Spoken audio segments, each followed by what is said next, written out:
Жоңғар Алатауы мемлекеттік ұлттық табиғи паркінің 2025 жылдың 24 қараша айының нөмірі 198 бас директорының бұйрығы негізінде Алакөл филиалының аумағында жаңа жыл алдындағы кезеңінде қылқан жапырақтарды, ағаш тұқымдарының жас талдарын қорғауды күшейту мақсатында орман қорғау шаралары басталды.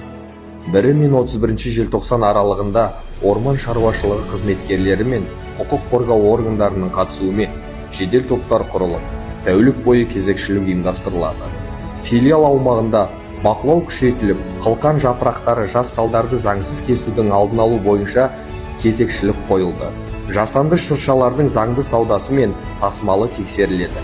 Халыққа түсіндіру жұмыстары жүргізіліп, заң бұзушылықтар туралы ақпарат тұрақты жарияланып отырады.